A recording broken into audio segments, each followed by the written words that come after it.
नमस्कार। आज की हमारी इस कक्षा में आप सभी प्यारे प्यारे विद्यार्थियों का हार्दिक अभिनंदन। तो हम पढ़ रहे थे हमारी सर्जना पाठ्य पुस्तक का तीसरा अध्याय कवि रहीमदास जी के नीति के दोहे। इस अध्याय के 12 दोहे अब तक हम पढ़ चुके हैं और आगे के 4 दोहे इस क्रम में हम आज पढ़ने वाले हैं। तो रहीम जी का अगला दोहा है, यानी 13वां दोहा है कि बड़े बड़ाई ना करे, बड़ों ने बोले बोल, और रहीमन हीरा कब कहे, लाख टका मेरो मोल। इस दोहे में कवि रहीम जी ने जो बड़े और महान लोग होते हैं उनकी खास विशेषता के बारे में बताया है। वे कहते हैं कि बड़े बड़ाई ना करे, कि बड़े और महान लोग होते हैं वे अपनी बड़ाई स्वयं नहीं करते। बड़ों ने बोले बोल, बोल मानी बातें बनाना, और वो बड़ी बड़ी बातें नहीं बनाते कि मैं ऐसा हूँ मैं वैसा हूँ, इस तरह की बातें नहीं बनाते। तो इस बात को उन्होंने एक दृष्टांत देकर समझाया है। वे कहते हैं कि जैसे रहीमन हीरा कब कहे, लाख टका मेरो मोल। कि रहीम जी कहते हैं कि जैसे हीरा जो होता है वो कब कहता है कि मेरा जो मूल्य है वो लाखों टका है। रहीमन हीरा कब कहे, हीरा कब कहता है, लाख टका मेरो मोल, मेरा मूल्य लाखों रुपए है, लाखों टका है।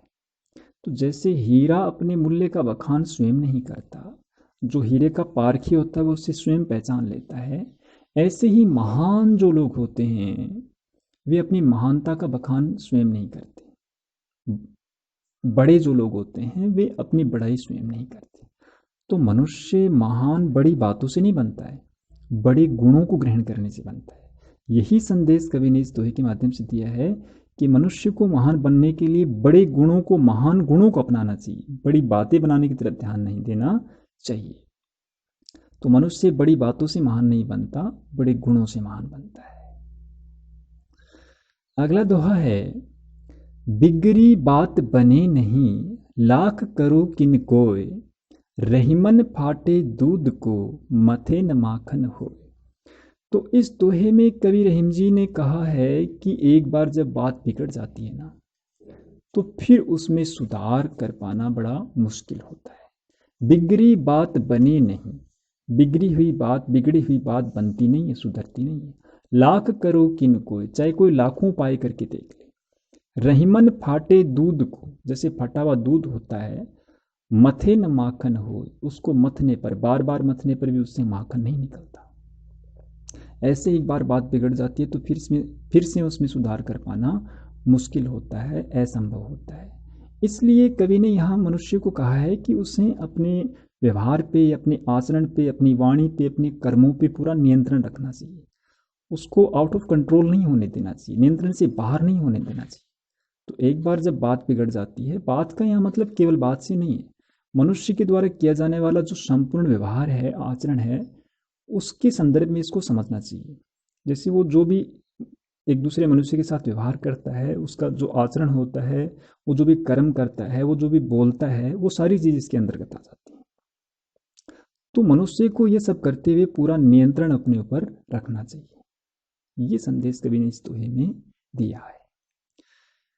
अगला दोहा है, विपत्ति भय धन ना रहे, रहे जो लाख करोड़, नभ तारे छिप जाते हैं, ज्यों रहीम भय भोर। कि जब विपत्ति आती है तो मनुष्य के पास धन नहीं रहता। विपत्ति भय धन ना रहे, विपत्ति आने पर धन नहीं रहता। रहे जो लाख करोड़, चाहे उसके पास लाखों करोड़ों रुपए का धन हो, वो भी विपत्ति आने पर लुप्त हो जाता है। तो कभी आगे कहते हैं, नभ तारे छिप जाते हैं। नभ माने होता है आकाश। आकाश में जो रात भर तारे टिमटिमाने वाले तारे होते हैं वो छुप जाते हैं, लुप्त हो जाते हैं। ज्यों रहीम भय भोर, जैसे ही भोर होती है, सुबह होती है, सूरज निकलता है, तो रात में आकाश में टिमटिमाने वाले तारे लुप्त हो जाते हैं। ऐसे ही मनुष्य जब विपरीत परिस्थिति आती है, विपत्ति आती है, तो उसके पास जो लाखों करोड़ों रुपए होते हैं वो लुप्त हो जाते हैं। तो यहाँ आकाश में टिमटिमाने वाले तारे होते हैं, वो मनुष्य के पास जो धन होता है उसका प्रतीक। और सुबह जब प्रातःकाल होती है तो वो विपत्ति का प्रतीक यहाँ पे बताया गया है कि विपत्ति आती है तो मनुष्य के पास धन नहीं रहता। तो यहाँ अप्रत्यक्ष रूप से कवि ने संदेश दिया है कि मनुष्य को कभी भी अपने धन दौलत पे अहंकार नहीं करना चाहिए। जब भी विपत्ति आती है, बुरा वक्त आता है, तो वो सारा धन लुप्त हो जाता है, गायब हो जाता है, उसका सारा अहंकार धरा का धरा रह जाता है। इसलिए कभी भी धन दौलत पे घमंड नहीं करना चाहिए, गुमान नहीं करना चाहिए। अगला दोहा है, मांगे घटत रहीम पद कितो करो बड़ी काम, और तीन पैग वसुधा करी तऊ बामने नाम। इस दोहे में कवि रहीम जी ने बताया है कि मनुष्य कोई भी बड़ा काम करता है तो उस बड़े काम के बदले में उसे कुछ भी बड़ा मांगना नहीं चाहिए। अपने आप मिलता तो ठीक है, मांग कर नहीं लेना चाहिए। चाहे वो बड़ा पद हो, चाहे बड़े काम के बदले में कोई बड़ी वस्तु हो, कुछ भी हो, मांगना नहीं चाहिए। मांगने की प्रवृत्ति है, उसकी अवहेलना की है यहाँ पे कवि ने, कि बड़े और महान लोगों के लिए मांगने की प्रवृत्ति अच्छी नहीं होती। ये कहते हैं, मांगे घटत रहीम पद, कि मांगने से मनुष्य की जो छवि है वो कम हो जाती है, उसकी पहचान है वो धूमिल पड़ जाती है। इमेज होती है ना, सेल्फ इमेज आदमी की, हर आदमी का अपना एक समाज में, आसपास के लोगों में एक स्टेटस होता है, एक पहचान होती है। तो अब पहचान धीमी पड़ जाती है या धूमिल पड़ जाती है जब इस प्रकार की प्रवृत्ति उसमें आ जाती है। तो मांगे घटत रहीम पद कितो करो बड़े काम, चाहे कितना ही बड़ा काम कर लो, उस बड़े काम के बदले में कुछ मांग लिया तो मनुष्य की जो पद की गरिमा है, उसके बदले में जो भी उसे कुछ मिला है, उसका मूल्य, उसका महत्व उतना नहीं रहता जितना कि होना चाहिए। तीन पैग वसुधा करी, एक पौराणिक कथा के संदर्भ में इस बात को कभी समझाते हैं कि जैसे राजा बलि जो थे, उसके यहाँ भगवान विष्णु वामन का अवतार धारण करके, वामन होता है बोना, वामन का अवतार धारण करके, बोने का अवतार धारण करके, और 3 पैर धरती मांगी थी। 3 पैर में उसने सब कुछ नाप लिया था, बहुत बड़ा काम किया था भगवान ने। लेकिन फिर भी क्या है, 3 पैग वसुधा करी, वसुधा माने होता धरती, तऊ बावने नाम, फिर भी उसका नाम बावना यानी बोना पड़ गया। भगवान थे, 3 पैर में पूरे तीनों लोगों को नाप लिया, सब कुछ नाप लिया, कुछ बचा नहीं। इतना बड़ा काम करने के बावजूद भी उसका नाम बोना पड़ गया। तो साक्षात परमात्मा है, वे भी याचक प्रवृत्ति के कारण, मांगने की प्रवृत्ति के कारण वे भी बोने कहलाए, है ना।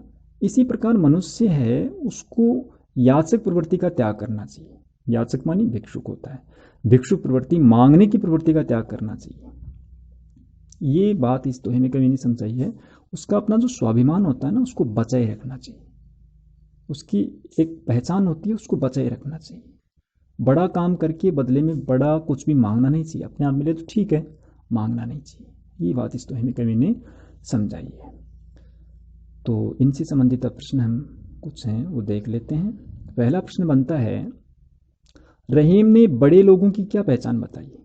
अभी हमने इसमें पढ़ा है कि बड़े लोग जो होते हैं वो अपनी बड़ाई स्वयं नहीं करते, अपनी प्रशंसा स्वयं नहीं करते। दूसरा प्रश्न है, या फिर इस प्रश्न को ऐसे ही बना सकते हैं कि रहीम ने बड़प्पन या महानता का आधार किसे बताया। आत्म प्रशंसा से बचने को महानता का आधार रहीम जी ने बताया। दूसरा प्रश्न है, बिगड़ी बात बने नहीं। तो कवि रहीम ने इस कथन का जो आशय बताया है, उस आशय को हमें स्पष्ट करना है।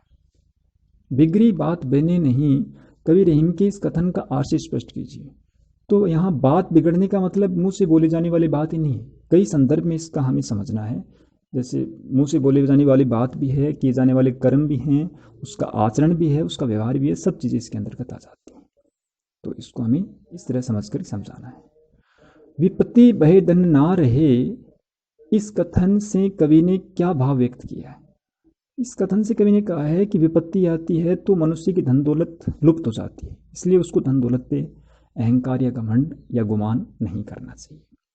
अगला प्रश्न है, रहीम जी ने याचक भाव की अवहेलना क्यों की है। क्योंकि याचक प्रवृत्ति, भिक्षुक प्रवृत्ति से मनुष्य की पहचान है वो धूमिल पड़ जाती है, उसका स्वाभिमान है उसको ठेस पहुंचती है। तो मनुष्य को अपने स्वाभिमान को बचाए रखना चाहिए, अपनी पहचान को बनाए रखना चाहिए। इसके लिए उसे भिक्षुक प्रवृत्ति, याचक प्रवृत्ति का त्याग करना परम आवश्यक है। तो इस तरह इन प्रश्नों के उत्तर हम दे सकते हैं। तो आज के लिए बस इतना ही। आप सभी ने ध्यानपूर्वक सुना, पढ़ा, और पीछे के ऑडियोज़ हैं, वीडियोज़ हैं, वो भी आप पढ़ रहे हैं, सुन रहे हैं। तो इसके लिए आपका बहुत बहुत धन्यवाद।